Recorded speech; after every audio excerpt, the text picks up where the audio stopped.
इंसान मौत के बाद 9 आरज़ुएं करेगा।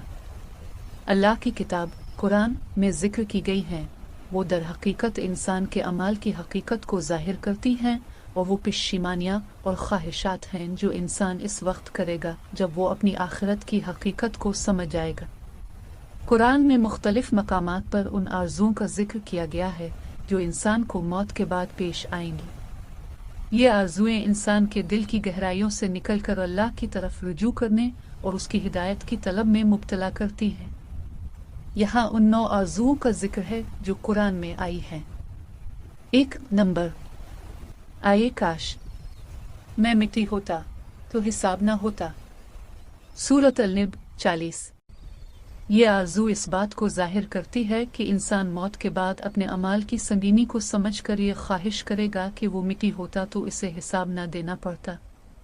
2 नंबर, आए काश मैंने अपनी आखिरत के लिए कुछ अच्छे अमल भेजे होते। सूरत अल-फज्र 24। यहाँ इंसान अपनी दुनियावी ज़िंदगी की गफलत पर पछतावा करता है और चाहता है कि इसने अपनी आखिरत के लिए कुछ अच्छे अमल किए होते। 3 नंबर, आए काश मुझे मेरा नामे अमाल ना दिया जाता। सूरत अल-हाका 25। इंसान इस वक्त पशेमान होगा जब उसे इसके बुरे अमाल की फहरिस्त दिखाई जाएगी। 4 नंबर, आए काश मैंने फुलां को दोस्त ना बनाया होता। सूरत अल-फुरकान 28। ये आरज़ू इस वक्त पैदा होगी जब इंसान को ये पता चलेगा कि इसका दोस्त इसके लिए गुमराही का सबब बना था। 5 नंबर, आए काश हमने अल्लाह और उसके रसूल की इताअत की होती। सूरत अल-अहज़ाब 66। इंसान इस वक्त इस बात पर पशेमान होगा इसने अल्लाह और रसूल की हिदायत की पैरवी नहीं की। 6 नंबर, आए काश मैंने रसूल अल्लाह के रास्ते पर चलने का इंतखाब किया होता। सूरत अल-फुरकान 27। ये आरज़ू इस वक्त होगी जब इंसान ये समझ जाएगा सिर्फ रसूल की पैरवी ही हकीकी कामयाबी थी। 7 नंबर, आए काश मैं इन लोगों के साथ होता तो बड़ी कामयाबी हासिल कर लेता। सूरत अल-निसा 73।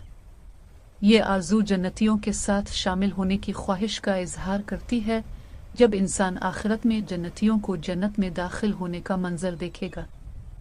8 नंबर, आए काश मैंने अपने रब के साथ किसी को शरीक ना बनाया होता। सूरत अल-कहफ आयत 42। ये आरज़ू इस बात को ज़ाहिर करती है कि इंसान अपनी ज़िंदगी में शिर्क करने के बाद पशेमान होगा और अल्लाह के साथ किसी को शरीक ना बनाने की आरज़ू करेगा। नंबर 9, आए काश हम वापस दुनिया में भेजे जाते तो हम अपने रब की आयत को झुटलाने के बजाय ईमान ले आते। तो अल्लाह कहेगा कल्ला हरगिज़ नहीं। सूरत अल-नाम 27। ये आरज़ू इस वक्त होगी जब इंसान अपनी ज़िंदगी में ईमान लाने और अल्लाह की आयत को सच समझने में गफलत का शिकार था।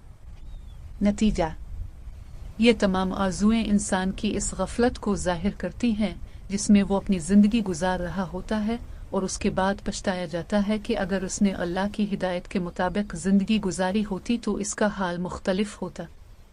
इन आरज़ुओं को पढ़कर हमें अपनी ज़िंदगी के मकसद को समझने की कोशिश करनी चाहिए और अल्लाह की रज़ा के रास्ते पर चलने की भरपूर कोशिश करनी चाहिए ताकि हम उन पेशीमानियों से बच सकें और अपनी आखिरत को बेहतर बना सकें। अल्लाह हमें हिदायत से नवाज दे। आमीन।